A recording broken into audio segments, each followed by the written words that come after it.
Assalamualaikum warahmatullahi wabarakatuh. Konten ini selamat berjumpa lagi dalam siaran cerita hati mengasah spiritualitas. Konten ini saya beri judul, Sudahkah Tuhan hadir dalam kehidupan kita? Jadi banyak sekali orang-orang yang berpengetahuan akhirnya merasa bahwa Tuhan itu tidak perlu. Saya akan beri dua contoh yang barangkali bisa menginspirasi tentang pertanyaan tadi untuk menjawab pertanyaan tadi. Salah satunya ada cerita seorang Amerika kalau nggak salah, yang kedudukan tinggi, kaya raya, dan ya agnostis, tidak sekuler. Dia menganggap bahwa semua bisa dia selesaikan, apapun tidak ada di dunia yang tidak bisa saya selesaikan. Kalau saya sakit ya saya pergi ke rumah sakit yang termahal. Kalau saya kena proses hukum ya saya bayar lawyer yang pandai, yang dengan harga yang mahal, saya mampu. Jadi nggak ada hal yang tidak bisa saya selesaikan. Dan begitu dia merasa bahwa nggak perlu agama, nggak perlu Tuhan, semua bisa saya selesaikan. Nah, suatu hari istrinya melahirkan anak. Kemudian ternyata sang anak ini menderita sakit dan cacat sejak lahir. Dari jantungnya, dari bermacam-macam penyakit yang setelah dia coba ke dokter termahal di dunia sekalipun, dokter menyerah. Ini tidak bisa disembuhkan lagi. Lalu dia kemana dia harus mengadu? Sesuatu yang sudah paling maksimal diupayakan tidak give up ya. Give up. Akhirnya dia mencari tempat yang sunyi, kemudian dia berdoa. Selama ini dia tidak ada dalam istilah kamus dia Tuhan, itu tidak ada. Tapi karena tidak ada lagi cara yang bisa dilakukan, hanya berdoa. Dengan doa yang sebagai manusia, ya Tuhan, kalau benar Engkau ada, sembuhkan anak saya ini. Saya berjanji akan mempelajari agama yang Engkau sukai, katanya begitu. 15 menit dia berdoa di tempat yang sunyi. Apa yang terjadi?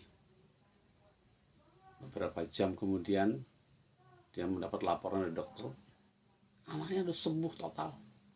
Tidak ada lagi penyakit-penyakit yang derita anaknya itu. Begitu kuatnya kesungguhan doa itu menyebabkan dia akhirnya ya ada kekuatan lain ya di dalam hidup dia itu. Akhirnya dia mengakui keberadaan Tuhan.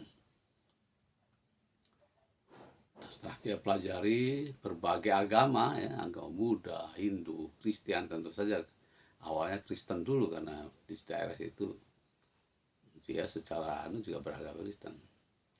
Konon dia akhirnya menemukan bahwa yang menurut dia yang paling benar dan paling disukai oleh Tuhan itu agama Islam.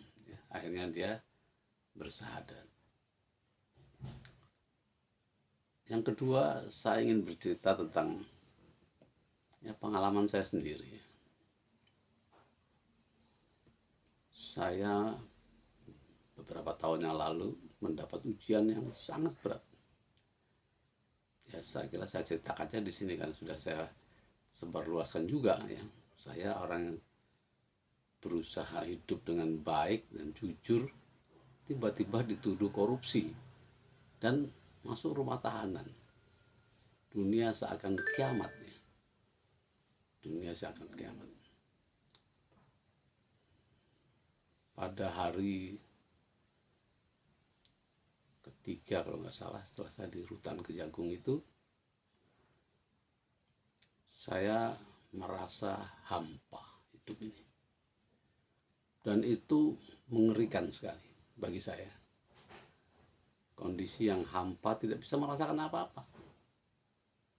Kalau bisa merasakan sedih saja, itu masih lebih nikmat daripada hampa. Ya.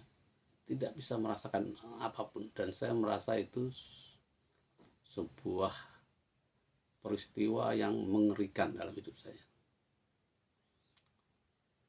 Saya berdoa kemudian. Saya punya keyakinan dari Tuhan, ya Allah, kembalikan cita rasa saya, perasaan saya yang hidup ini, perasaan hidup saya. Meskipun saya sedih dan menderita itu lebih live daripada kosong. Saya baru menyadari banyak orang katanya bunuh diri karena mengalami kehampaan. Tapi karena saya basicnya bertuhan, maka saya berdoa. Dan saya membuat puisi, ya Tuhan, kalau saya tidak peduli masalah dunia ya, kalaupun saya difitnah ya, kemudian nama saya buruk, nama saya jelek, kemudian dan lain sebagainya, it's nothing dibanding bagi saya hampa itu karena tidak ada kasih Allah, kasih Tuhan. Kembalikanlah kasih-Mu padaku, alirilah hati ini dengan perasaan-perasaan yang selama ini pernah saya rasakan. Karena kondisi ini bagi saya jauh lebih mengerikan dibandingkan kasus saya ini. Dan pada hari kemudian, hari besoknya nggak salah, saya bermimpi. Mimpi berada dalam sumur yang dalam sekali. Gelap dan dalam. Dan saya merasa sedih sekali. Kemudian saya melihat ke atas. Saya tahu sumur itu dalam sekali karena ujungnya, mulutnya itu jauh di atas sana. Tetapi di ujung lubang itu saya melihat cahaya, saya melihat matahari, secuil matahari. Dan saya merasa tenang. Saya merasa Tuhan menyapa saya. Saya merasa seperti membaca surat Ad-Duha.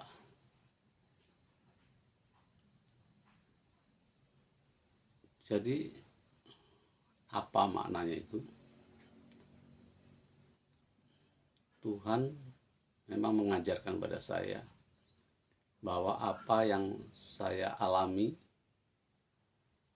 itu tidak ada apa-apanya dibanding kekeringan kita, karena Allah menarik diri dari kita, Tuhan menarik diri dari kita. Jadi cobalah kamu rasakan, kalau saya tarik seluruh perasaanmu, bagaimana? Saya merasakan kehampaan, kekosongan itu suatu sangat mengerikan. Dan saya merasakan masalah yang saya hadapi itu tidak ada apa-apanya dibanding hilangnya perasaan atau yang saya kategorikan sebagai kasih sayang Tuhan. Ketika itu kembali dan Tuhan menyapa saya,